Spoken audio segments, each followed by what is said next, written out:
আপনি কি জানেন ২০১৯ সালে বাংলাদেশের একজন তরুণ ফ্রিল্যান্সার একটি ভয়াবহ ঘটনার সম্মুখীন হয়। তার নাম ছিল সোহেল। গ্রাফিক ডিজাইনার হিসেবে অনলাইনে কাজ করতেন। একদিন এক বিদেশি ক্লায়েন্ট তাকে একটি লিঙ্ক পাঠায়। লিঙ্কটিতে ক্লিক করলেই নাকি পেমেন্ট কনফার্ম হবে। সোহেল লিঙ্ক ক্লিক করার সাথে সাথেই তার কম্পিউটারের স্ক্রিন কালো হয়ে যায়। স্ক্রিনে একটি লেখা ভেসে ওঠে, আপনার ফাইল লক করা হয়েছে, মুক্ত করতে হলে $500 পাঠান। এটাই ছিল র্যানসমওয়্যার অ্যাটাক।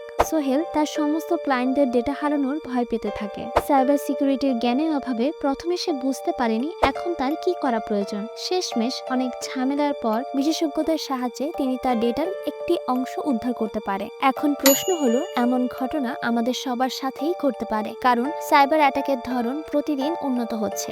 এজন্য জানতে হবে সাইবার সিকিউরিটি কি। সাইবার সিকিউরিটি হলো ডিজিটাল সম্পদের সুরক্ষা ব্যবস্থা। এটি হ্যাকিং, ডেটা চুরি এবং অন্যান্য সাইবার হামলা থেকে আপনার ডিভাইস, নেটওয়ার্ক এবং ডেটাকে সুরক্ষিত রাখে। আপনার ব্যাংকের পাসওয়ার্ড সুরক্ষিত না থাকলে হ্যাকাররা আপনার অ্যাকাউন্ট ফাঁকা করে দিতে পারে। অফিসের গোপন তথ্য ফাঁস হলে কোম্পানি আর্থিক ক্ষতির মুখে পড়তে পারে। এসব সমস্যার সমাধানের জন্য সাইবার সিকিউরিটি অনেক গুরুত্বপূর্ণ। সিকিউরিটির মধ্যে আছে system security, network security, application and information security. এসব সিকিউরিটি ব্যবহার করে সফটওয়্যার এবং হার্ডওয়্যারকে আরো বেশি সিকিউর করা হয়, যাতে সাইবার অ্যাটাক থেকে পার্সোনাল ডাটা এবং প্রফেশনাল ডাটা সিকিউর রাখা যায়। সাইবার অ্যাটাক হলো ডিজিটাল জগতের চুরি বা হামলা। এটি ঘটে যখন হ্যাকাররা কোনো ডিভাইস, নেটওয়ার্ক বা ডেটা চুরি বা নষ্ট করার চেষ্টা করে। ধরা যাক আপনি একটি ই-কমার্স সাইটে আপনার ক্রেডিট কার্ডের তথ্য দিলেন। যদি সেই সাইটটির নিরাপত্তা দুর্বল হয়, তাহলে হ্যাকাররা সহজেই আপনার কার্ডের তথ্য চুরি করে ব্যবহার করতে পারে নিজেদের কেনাকাটা করতে। সাইবার অ্যাটাক অনেক ধরনের হয়, তাদের মধ্যে আছে ম্যালওয়্যার। ম্যালওয়্যার হলো ক্ষতিকর সফটওয়্যার যা ডিভাইসে প্রবেশ করে ডেটা চুরি বা ধ্বংস করে। এটি বেশ কয়েক ধরনের হয়ে থাকে, যেমন virus, worm, Trojan, spyware, ransomware. ভাইরাসের কাজ হলো আপনার ডিভাইসে থাকা ফাইলগুলো নষ্ট করে দেয়া এবং ডিভাইসের প্রত্যেকটি জায়গায় ছড়িয়ে পড়া। ওয়ার্ম পুরো নেটওয়ার্ক জুড়ে ছড়িয়ে পড়ে। ট্রোজান বৈধ সফটওয়্যার হিসেবে নিজেকে আড়াল করে আপনার ডিভাইসের ক্ষতি করে। স্পাইওয়্যার গোপনে আপনার ডেটার উপর নজরদারি করে। র্যানসমওয়্যার আপনার ডেটা লক করে মুক্তিপণ দাবি করে। 2017 সালে ওয়ানাক্রাই নামে র্যানসমওয়্যার অ্যাটাক হয়েছিল। ফিশিং, এখানে হ্যাকাররা ইমেল, মেসেজ বা ভুয়া ওয়েবসাইটের মাধ্যমে ব্যক্তিগত তথ্য চুরি করে, যেমন ব্যাংক বা পেমেন্ট সংস্থা থেকে আসা ভুয়া ইমেল বা পাসওয়ার্ড বা কার্ডের তথ্য চায়। ডিওএস, ডিনায়াল অফ সার্ভিস, এর কাজ হলো একটি সার্ভারে অতিরিক্ত ট্রাফিক পাঠিয়ে তার কাজকে বন্ধ করে দেয়া। ডিডিওএস, ডিস্ট্রিবিউটেড ডিনায়াল অফ সার্ভিস, এর কাজ হলো অনেক ডিভাইস একসাথে একটি সার্ভারে হামলা চালায়। 2016 সালে DYN নামে একটি সার্ভারে ডিডিওএস অ্যাটাকের ফলে টুইটার, নেটফ্লিক্সের মতো বড় বড় ওয়েবসাইট বন্ধ হয়ে গেছে। পাসওয়ার্ড অ্যাটাক, হ্যাকাররা দুর্বল পাসওয়ার্ড অনুমান করে বা চুরি করে অ্যাকাউন্ট হ্যাক করে। তারা যে পদ্ধতিগুলো ব্যবহার করে, ব্রুট ফোর্স অ্যাটাক, বিভিন্ন পাসওয়ার্ড ট্রাই করে তারা আপনার পাসওয়ার্ডটি ক্র্যাক করে। দ্বিতীয়ত হলো ডিকশনারি অ্যাটাক, একটি সাধারণ পাসওয়ার্ডের তালিকা ব্যবহার করে। Man in the middle attack, হ্যাকাররা ব্যবহারকারী এবং সার্ভারের মধ্য থেকে তথ্য চুরি করে। পাবলিক ওয়াইফাইতে লগ ইন করার সময় আপনার ব্যাংক অ্যাকাউন্টের তথ্য চুরি হয়ে যেতে পারে। এসকিউএল ইনজেকশন, হ্যাকাররা ডাটাবেসে অবৈধ এসকিউএল কোড ইনজেক্ট করে গোপন তথ্য বের করে, যেমন লগ ইন পেজে ইনজেকশন দিয়ে পাসওয়ার্ড বের করা হয়।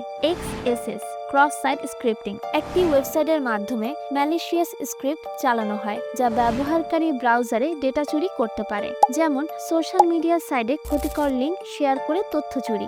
এতক্ষণ আমরা জানলাম সাইবার অ্যাটাক কত ধরনের হতে পারে। এখন আমরা জানবো এর থেকে মুক্তির উপায় কি। প্রথমত, সব জায়গায় শক্তিশালী পাসওয়ার্ড ব্যবহার করা। আপনার পাসওয়ার্ড যদি দুর্বল বা সহজে অনুমানযোগ্য হয়, তবে আক্রমণকারীরা সহজেই তা হ্যাক করতে পারে। কিভাবে একটি শক্তিশালী পাসওয়ার্ড ব্যবহার করবেন? ছোট এবং সাধারণ পাসওয়ার্ডের বদলে বড় এবং জটিল পাসওয়ার্ড ব্যবহার করুন, যেমন বড় হাতের অক্ষর, ছোট হাতের অক্ষর, সংখ্যা এবং বিশেষ চিহ্ন দিয়ে পাসওয়ার্ড তৈরি করুন।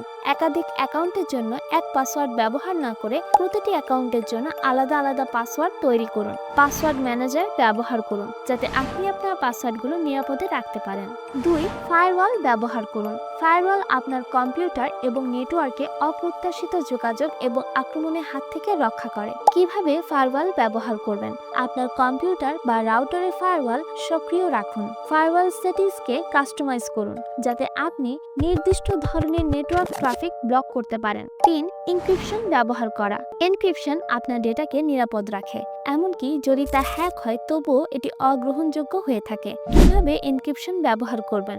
আপনার ডেটা, যেমন ফাইল বা ডকুমেন্ট, এনক্রিপ্ট করুন যখন তা ক্লাউডে বা অন্য কোনো জায়গায় সেভ করে রাখছেন। ইমেল বা অন্য কোনো সিস্টেমে এনক্রিপ্টেড যোগাযোগ ব্যবহার করুন। 4. ভিপিএন ব্যবহার করা। ভিপিএন এর ফুল ফর্ম হচ্ছে ভার্চুয়াল প্রাইভেট নেটওয়ার্ক। আপনাকে সুরক্ষিত এবং এনক্রিপ্টেড কানেকশন প্রদান করে, বিশেষত পাবলিক ওয়াইফাই নেটওয়ার্ক ব্যবহার করার সময়। কিভাবে ভিপিএন ব্যবহার করবেন? পাবলিক ওয়াইফাই ব্যবহার করতে গেলে অবশ্যই ভিপিএন চালু রাখুন। এক্ষেত্রে আপনি ওপেন ভিপিএন এর মতো শক্তিশালী প্রোটোকল ব্যবহার করতে পারেন। 5. ম্যালওয়্যার এবং ভাইরাস স্ক্যান করা। আপনার ডিভাইসে যে কোনো অজ্ঞাত বা ক্ষতিকর সফটওয়্যার থাকা খুবই বিপজ্জনক। সিস্টেমে নিয়মিতভাবে ম্যালওয়্যার স্ক্যান চালান, অ্যান্টিভাইরাস সফটওয়্যার ব্যবহার করুন বা অপারেটিং সিস্টেমে সবসময় আপডেট রাখুন।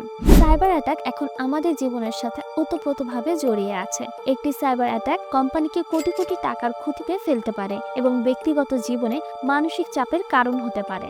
আপনারা যারা সাইবার সিকিউরিটির প্রতি আগ্রহী এবং এই বিষয়ে পরবর্তীতে নিজেদের ক্যারিয়ার গড়ে তুলতে চান, তারা যেসব জবের জন্য অ্যাপ্লাই করতে পারবে: ethical hacker, security architect, cyber security analyst, chief information security officer, cryptographer, network security engineer, penetration tester, computer crime security officer, security consultant, source code auditor, computer crime investigator.